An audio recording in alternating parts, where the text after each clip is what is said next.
Therapy Chat Podcast, episode 376. This is the Therapy Chat Podcast with Laura Reagan, LCSWC. The information shared in this podcast is not a substitute for seeking help from a licensed mental health professional. And now, here's your host, Laura Reagan, LCSWC.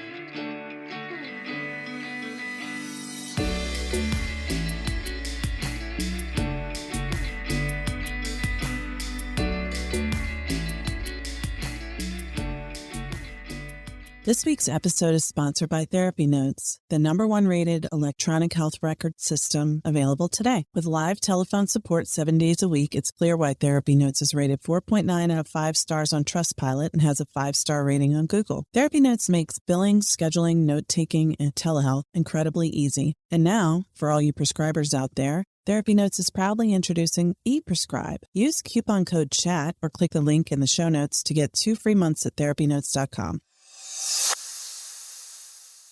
Hi, welcome back to Therapy Chat. I'm your host, Laura Reagan. Today, I'm very pleased to be bringing you a special conversation that I had with my guest, Rotem Brayer. Rotem is someone who is really working hard to take EMDR deeper than the way it's practiced by many people right now. So many people are getting trained in EMDR and learning the protocols and just, doing the protocols and not in a very relational way. And I know there are many people who practice EMDR in a way that is very relational. But if the way you practice is really protocol based, or the clients you're working with have had that experience, you know that can be really difficult for people with attachment wounds and trauma histories, which is pretty much most people who come into therapy. So Rotem wrote a book that is very simple. And why I say it's simple is because it's concrete. It gives very clear information and changes that you can make in the way you practice, even if you're not an EMDR therapist, but just, how to be more relational. The book is called The Art and Science of EMDR. And Rotem was kind enough to come on Therapy Chat to talk with us about it. And in fact, he's going to come back in the future. We already have it scheduled in a few weeks to talk about something else very interesting he's doing. But today we're just focusing on that book. So a little bit about Rotem. Rotem Brayer, LPC, is a licensed professional counselor, certified EMDR therapist, EMDR consultant, and advanced EMDR trainer. He's the founder of the EMDR Learning Community, a community that brings EMDR therapists together and provides education on EMDR therapy and the integration of this modality with other treatment approaches. As the co-founder of EMDR Denver, a practice that helps clients heal with an EMDR-first approach, Rotem divides his time between consulting on cases, coaching EMDR therapists, and helping clients heal from the effects of trauma and attachment wounds. And we had a beautiful conversation. It was funny because Jamie Marich, who you've heard me talk about a lot on Therapy Chat recently, it introduced me to Rotem after our interview. Jamie said, I really recommend that you talk to this person. He's doing great stuff. And I was planning on getting in touch with him.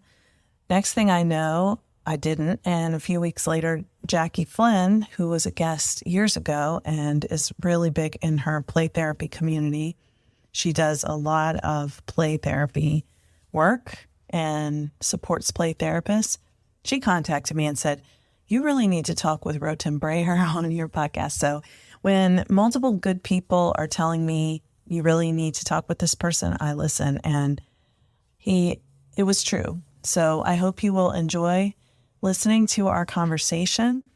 I'll share a personal note. Unfortunately, you've heard me talk about the fact that my parents and my husband's parents are elderly. And unfortunately, my husband lost one of his parents over the weekend unexpectedly. So we will be tending to the mourning process and connecting as a family. And I may be a little bit less available for a couple weeks, but I just wanted to share that with all of you because you're kind of on this journey with me. And I'm sure grief will be showing up in other new ways in our conversations as we go forward with this new loss in my family. So thank you for listening. Thank you to Rotem for being my guest. And I also want to say thank you to everyone who joined Trauma Therapist Network. By the time you hear this, registration will be back to the waiting list and not open for new registration for a while.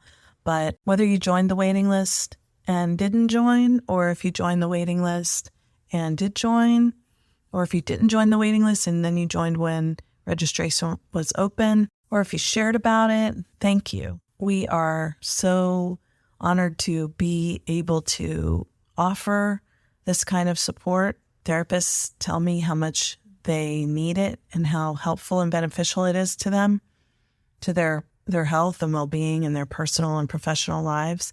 So we're going to keep doing it as long as I have the capacity. So thank you to everyone who joined, and thank you to all of you for just being you. And one other note, the BetterHelp comment period for the Federal Trade Commission is open. I noticed that they posted it on the Federal Register on March 14th, or there was an analysis posted there on that day. So there's a 30-day window from when it's posted. I don't know the exact day it was posted, but you can look for yourself. Just Google BetterHelp Federal Register comment, and you'll see the link will come up. I'll try to put a link in the show notes too, but we're about to go be with family after this loss. So I'll do my best, but I might not be able to get it in there this week. So thanks again, and be well. Hi, welcome back to Therapy Chat. I'm your host, Laura Reagan, and today I'm so excited to be speaking with Rotem Brayer, the author of The Art and Science of EMDR. Rotem, thank you so much for being my guest today on Therapy Chat. Thanks for having me, Laura. Excited to be with you. Yeah, I'm excited too. I was really immediately drawn to your book.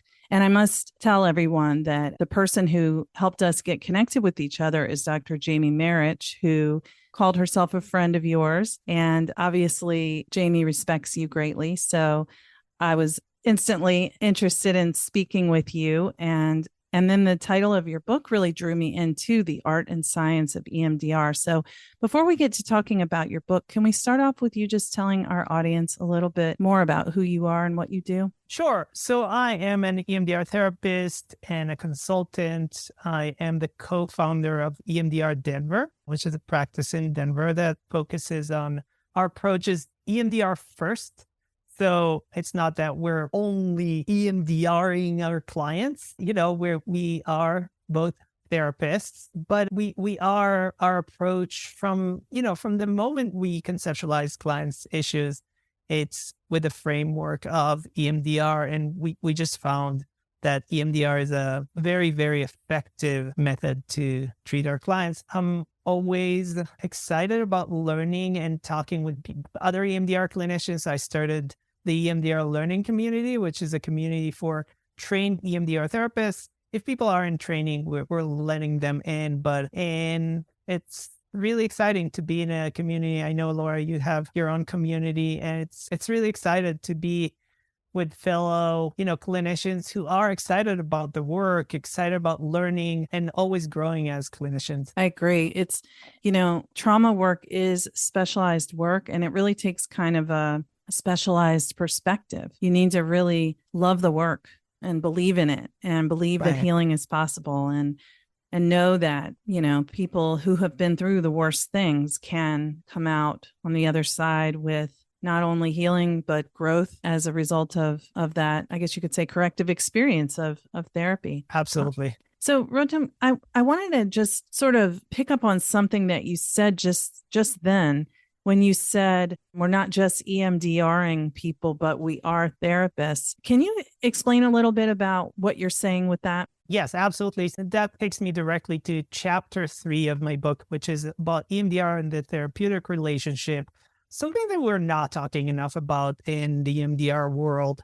We're focusing on protocols and scripts and techniques, but the therapeutic relationships, we know from decades and decades of research that it's the number one predictor of positive therapeutic outcomes. We know that. that's, regardless of what, EMDR, CBT, DBT, whatever, somatic, you have to have established relationship. And this is really important. And I think that, we need to talk about it more. So this is a big part of what I'm talking about in consult, big part of what I emphasize in my own, treatment with clients. And I also want other EMDR therapists to be aware of that it's not just the protocol, the relationship comes first. Yes.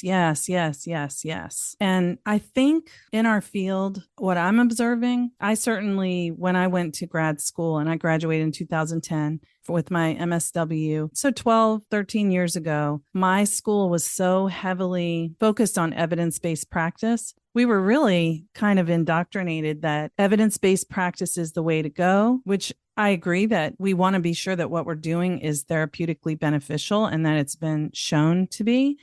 But I also think that really what is evidence is not always as clear cut as just what has been replicated in a randomized controlled trial. And partly that's because it's impossible to measure, or it's been difficult to measure the quality of the therapeutic relationship. Absolutely. I'm glad you're bringing it up because that's one of the things that I talk about in the book. How do you measure therapeutic relationships? There are some methods. I don't necessarily believe in them. There are some methods for measuring therapeutic relationship. It's very structured. You have clients fill questionnaires in beginning and end of every session. Is something that, you mentioned randomized controlled trials. And one of the things I'm looking into, and this is not EMDR, but psychedelic assisted psychotherapy is I'm really interested in that too. Yeah. We are getting it. I mean, this is not going away. Mm-hmm. This is here to stay. You talked about healing, has a lot of healing potential. You cannot do, double blind randomized controlled trial and with psychedelics. So what do? We have a gold standard, but you don't have a way to fit that in. So the point is that we don't always have to fit what we do into that structure was created for us, but we can see what actually works and we know what works. And again, that brings me back to the relationship. Exactly. Right. And so I think this conversation will be really helpful for people who are EMDR therapists to kind of expand the way they're thinking about what should be happening in the protocols, right? So, exactly. You do have a protocol to follow, but how do you do it? And I didn't have a chance to read your whole book, but as I was going through it, as my cat joins us. And for those who are watching this on video, we'll get a close up of him. Sorry about that. Okay. So I think I really liked one thing I saw in your book right offhand was that you're talking a lot about how to do resourcing, and you're very specifically telling people what they can do to help clients when, I think that's really, really valuable. Right. So I'm talking about, in basic EMDR training, people learn, for example, the container exercise, mm-hmm. which is, to simplify, put your emotions in a box. And for some people, it just doesn't work. So what I'm suggesting is to upgrade, to do it differently. The container doesn't have to be a box. It can be whatever fits your client. The idea is that you want to help the client regulate their nervous system. You want to help them be resourced because when we get to reprocessing, it's going to be intense. So we need to teach them ways to regulate their nervous system. And if we don't do that, your cat is cracking me up. I'm sorry. It's okay. So we have to do it, and it doesn't matter if the container is a box or if it's a black hole. One of the examples I brought from one of my clients. It doesn't matter what it is, as long as it functions, it does what it's supposed to do. Right. So I think, one thing you're talking about is just being more creative with it and sort of trusting yourself as a therapist to come up with the way that's going to, or maybe working together with the client to come up with the way that's going to resonate the most for them. Right. So the art and the science, right? So we're focusing on the science, but there's an art part, and the art is the right brain, right? And therapy, healing happens right brain to right brain. So if the therapist, what happens to a lot of therapists when they get trained in EMDR is that they feel like it's too rigid. They can't be themselves.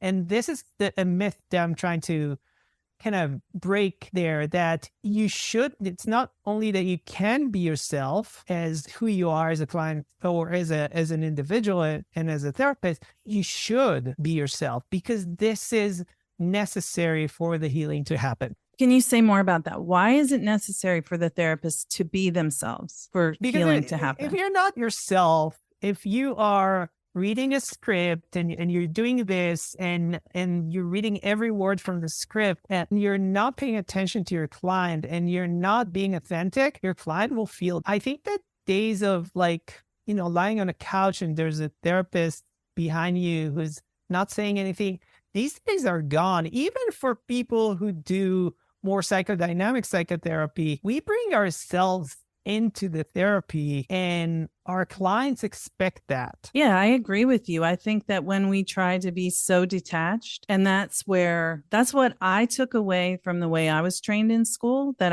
what I took away was hide any parts of you that don't seem professional. Right. And being professional means the client cannot really feel you. Right. Yeah. And that's the opposite of what my clients find resonant in our work, is that they do feel felt. And that's what helps them. Right. Right. And I think that if you're doing that, first of all, clients will feel if my clients ask me a personal question, in most cases, unless it's, extremely personal, I'll tell them I have nothing to hide. Like, why not? Why go with that? Why would you like to know? Like that classic therapy response that we learned at school. Why would you like to know? Like, let's go back to you. No, I'm a person. I'm sitting here with you. And if you want to know something about it, I have nothing to hide. Right. Because what they're really looking for there is they want to know that you can understand their struggle. They do want to know about you, but they really want to know, are you safe for me? Right. Exactly. So I think it would be really valuable if you would share. We had talked about this a little bit before we started recording. Will you share a little bit about how you came to EMDR and what your learning process was like? Yeah, so I had been a therapist for about 10 years before I got trained in EMDR. And I remember the first day of the basic training, and I remember thinking, this is why I became a therapist. All the stuff that I've done all these years, that was like a preparation. That was kind of like a foreplay for what is going to start happening now. And I really have been dedicating myself to studying this method. And it's not just EMDR, just, to give your listeners the full picture. It's a lot of integrations. It's integration with parts work, modalities, whatever you want to call it, IFS or ego state therapy, a lot of somatic work. Our deeper emotions, especially trauma, is stored in a nonverbal way. So a lot of somatic work. So I really spent a lot of time studying it. And as I studied it, I figured I'll write a book to share what I learned and give EMDR therapists a slightly different perspective. Because I feel like a lot of people, I've been talking with a lot of people, a lot of EMDR trainers and authors and consultants and therapists. And a lot of people are saying that. A lot of people agree with what I'm saying, but I didn't see it in the literature. I didn't see it in things that it's being talked about. I figured I'll write a book and share this knowledge with other EMDR therapists. Yeah, well, I'm so glad you did. And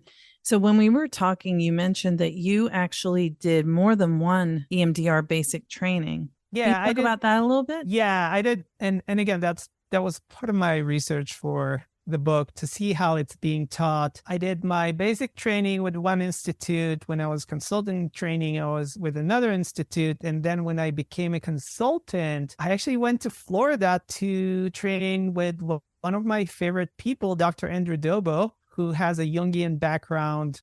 And I think the impression that people get when they get trained in basic EMDR training is that this is the only way that EMDR is being taught. And this is the only way to do the right way to do EMDR.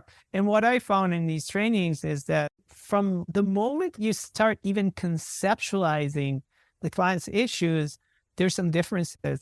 There's variations in how people think about clients' issues, whether if it's like going back to the earliest or more present symptoms. So there are different approaches inside EMDR, which makes sense. But I think that for people who just got trained, there is only one way to do it. And oftentimes it feels rigid. Yeah. So do you think that there are multiple different ways that the same protocols can be conceptualized and delivered? Yeah, absolutely. I think that it's all about who's the client and who's in front of you. What do they need? What are their coping skills? What do they see their issue as? We always have to think about that. It's not about what your EMDR trainer told you, what this very smart EMDR author wrote in their book. It's about the person in front of you and what they need. And that's my guiding principle always. What is the client in front of me? Who is the client in front of me and what do they need? And to give them what they need, because with some clients, you can move to reprocessing after 3 or 4 sessions. And with other clients, it might take 3 or 4 months, and that's okay. Yes, yes. I've definitely seen examples of people who went for EMDR therapy and on the second session started EMDR where the experience didn't necessarily go the way they were hoping. Yeah. So I have done that a few times. And in most cases, I don't, because the people who show to my office usually have complex attachment issues on top of trauma. And that requires some preparation work.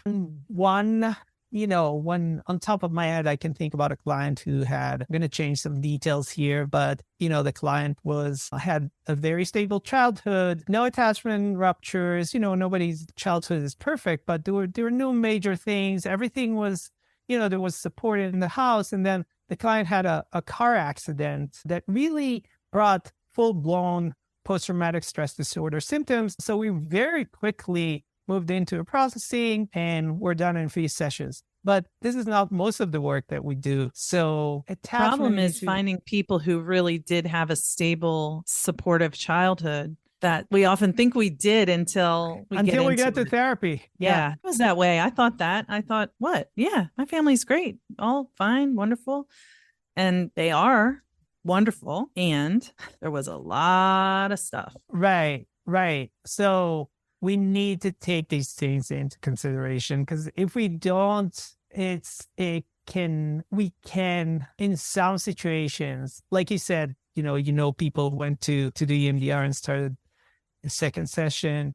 That's not good. That there's some bad things that can happen as a result. And I've had multiple clients who came to me who were, had bad experiences with their EMDR work. Sometimes people need to do EMDR to, heal their recover from EMDR. Yeah. Yeah. It doesn't happen a lot, but it does happen. Running a group private practice has been a challenging and rewarding experience, and one thing that has made it so much easier is Therapy Notes. Therapy Notes makes billing, scheduling, note-taking, and telehealth incredibly easy. If you're coming from another EHR, like I did, Therapy Notes makes the transition incredibly easy, importing your demographic data free of charge so you can get going right away. My team has found Therapy Notes very easy to learn. It's intuitive. The customer support is second to none. And that's one of the things that has kept me a Therapy Notes customer for several years now. Anytime I've needed to contact Therapy Notes for help with an issue I couldn't figure out on my own, I've been able to get through to someone and resolve the issue within 15 minutes, 99% of the time. Find out what more than 100,000 mental health professionals already know. Try Therapy Notes for 2 months, absolutely free. Just click on the link in the show notes or enter the promo code CHAT at therapynotes.com. Yeah, I would say too, that's kind of like psychedelics. Like you can go into it with a certain intention, just really not realizing what you don't know is there. And the therapist Absolutely. doesn't know either what's there. If you don't know, Right. they may not know, but I think there are ways that therapists can learn to do a better assessment to really get a true picture. Absolutely. And in psychedelics, we talk a lot about set and setting, and, that it's extremely important and changes the whole the work. Yeah, maybe it's a conversation for another day. Yes, we could go a lot into that, but I would say I think the main thing I wanted to get across there with that point is just that even if one has had a bad experience with EMDR, it doesn't mean that EMDR is not right for you. It might mean that you need a different approach. Right, exactly. And that's where these beautiful integrations come into play, whether if it's, sometimes you need to do some parts work to help the client relate to their wounded younger parts. Sometimes you need to do more somatic work. Sometimes you have to,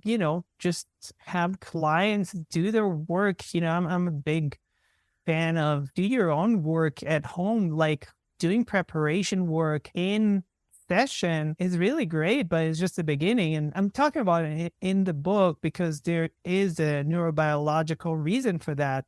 If you're not being consistent with your, whatever you want to call it, calming techniques, coping skills, preparation phase, it's all the same thing. If you're not consistent with that, you're not creating or strengthening these neural networks that replace your old coping behaviors. So I provide a lot of education for my clients to help motivate them to do some of this work outside of session. I know what you're saying there. I think that it can be easy to only make, say, 45 to 50 minutes of time for yourself per week to sit with your therapist. And that's where you do all this emotional work, but you aren't doing it outside of that because you don't feel time. You have time, or you just aren't used to having that much space for yourself. Right.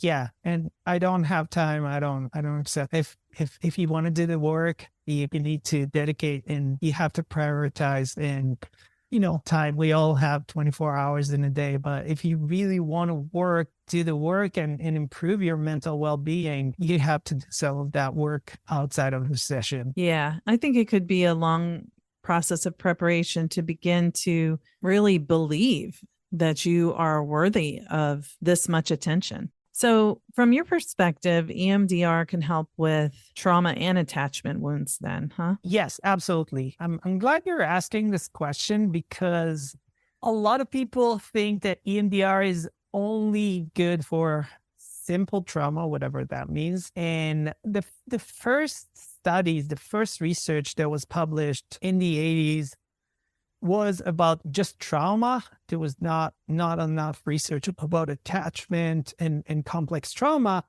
And now we have a lot of attention and a lot of knowledge about how to use EMDR to help clients who have these attachment wounds, not to only fix bad things that happen, but to address the good things that didn't happen. And these are, again, I heard really prominent people in the therapy world, who were trained in EMDR, but a long time ago, saying that EMDR is not relational. And I so strongly disagree with that because EMDR is very relational. And if we're missing that part, again, talking about the relationship, if we're missing that part, we're missing a lot. We're not going to be as effective in our EMDR work. Yeah, it's true. I mean, there's some kind of different, almost like maybe different generations of people trained in EMDR and who they learned through, how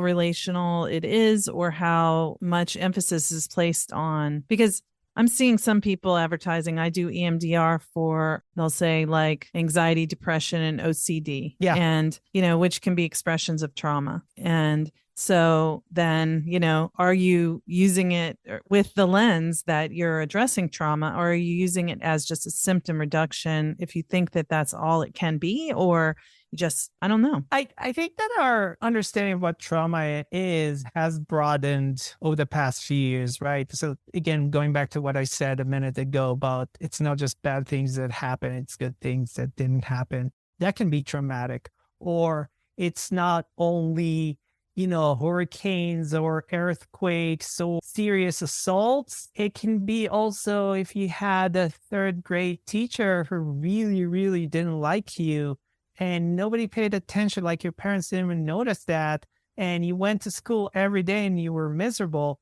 That's trauma. That's stuck in your nervous system. That's affecting your thoughts, your emotions, and your behaviors, even if you're 30 something, 40 something, or 50 something. So unless you can do a good EMDR, and then we can take care of that. Yeah. And people can get EMDR in childhood too. Oh, absolutely. Yeah. So my friend Jackie Flynn, who I know, Oh, yeah. too. I know Jackie. Yeah. She is a master of EMDR with children. She teaches a lot of different kinds of integrations, right? So she's integrating a lot of EMDR and play therapy, for example, which is not my thing. I'm not working with kids, so I don't know how to do these things. But I have a lot of respect for Jackie and many others, Annie Monaco and Beckley Forrest, who are teaching how to work effectively with kids, and they're doing amazing work. Yes. Well, thanks for those names. I'll look into the last two you just mentioned, who I'm not familiar with, and I think this is very hopeful and helpful, and I'm grateful. And speaking of hopefulness, there was a point that you made about the positive experiences that didn't happen. I just wanted to see if maybe you could share something about the positive experiences that do happen and how in EMDR you can expand those. Can you? Yeah. Yeah. So I hope I understand your question correctly. So the positive experience that did happen, or that do happen, in the therapeutic interventions, where in EMDR you could have a really good feeling of safety and let that expand. Right. Yeah. You mentioned feeling of safety, something about the polyvagal theory and how, safety and connection, right? That's clients need to feel that. And once they feel that, we see a lot of these positive experiences. So, in EMDR, we have what's called the SUD scale, subjective unit of disturbance. So we're asking the client on a scale of 0 to 10, when 0 is no disturbance and 10 is the worst disturbance you can ever feel, how disturbing does the memory that we're working on feeling now? And a lot of times we'll be at 7, 8, 9, sometimes 10, and we're processing in a session, a lot of times 50-minute sessions. Some of us do some extended sessions, but a lot of times 40 minutes later, that same memory, we will ask the same question and the client will say, oh, it's a 0 or 1 or 2, which is such a different experience to think about, a memory that triggers 9 on a 0 to 10 scale. And then, just 30, 40 minutes later, it's 0, 1, or 2. It's an amazing, it really feels like a superpower. Mm-hmm. And it's, this ability to help people in such a significant way is amazing. Best job in the world. Yes, to see the relief and wow, this is a new experience, to feel not afraid or something.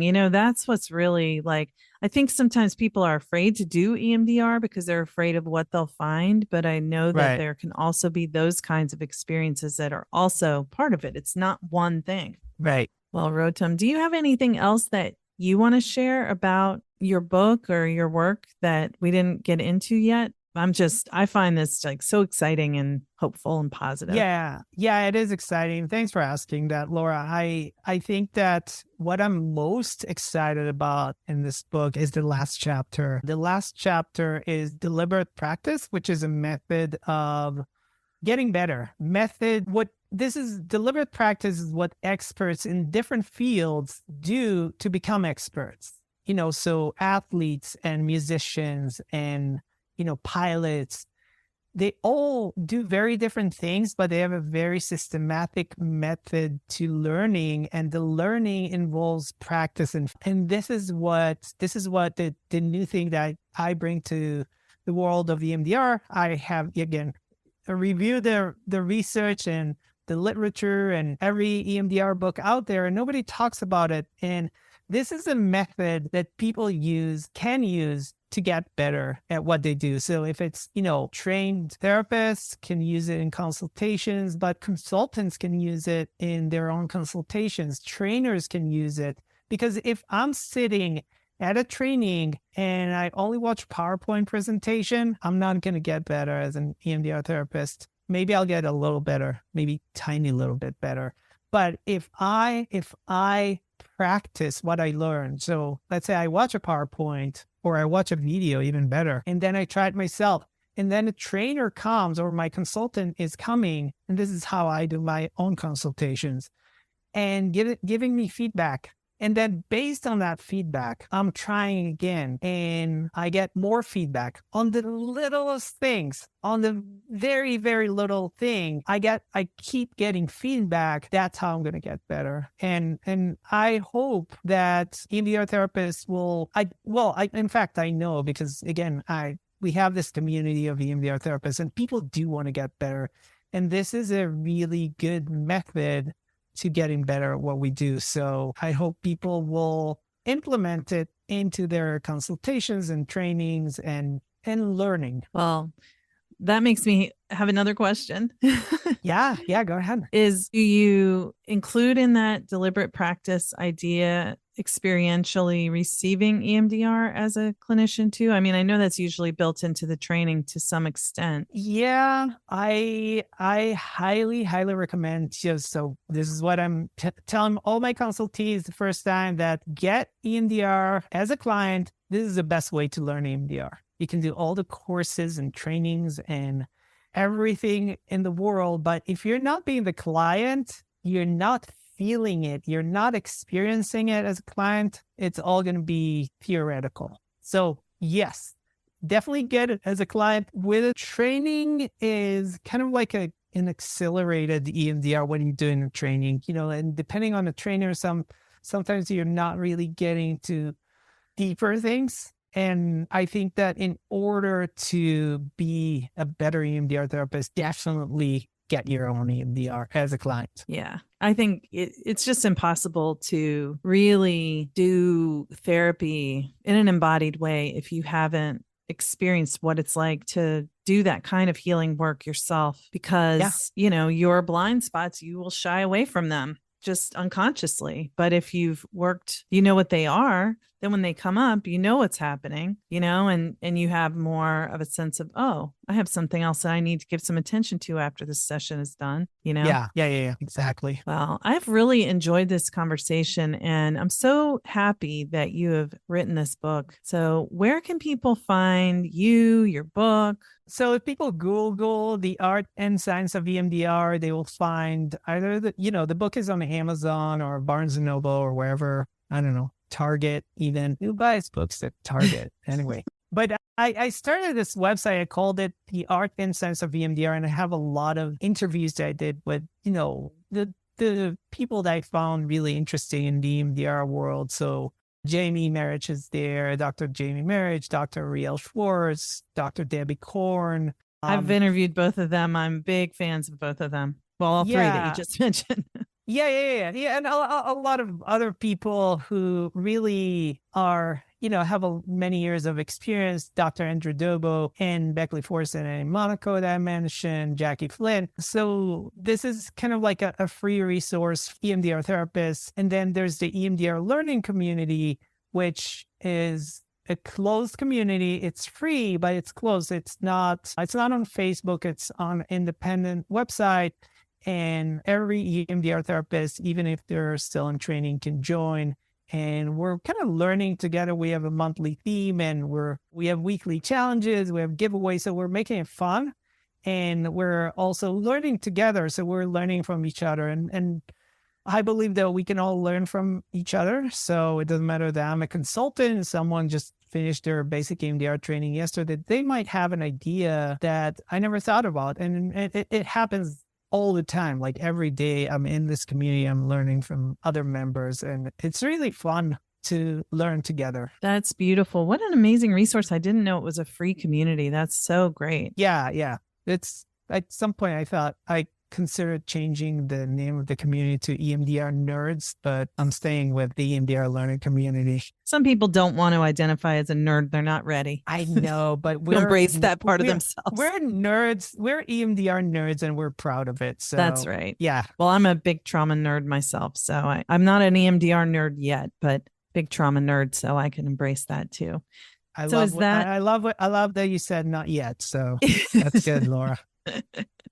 So is your website theartandscienceofemdr.com? No, I give it kind of like a smart ass kind of name. So it's EMD and then the word art, the letter N, and the word science. Okay. The art and science. It sounded like that when you said it, but I just thought you were saying it fast. So I'll get EMDRARTN science.com. Yeah.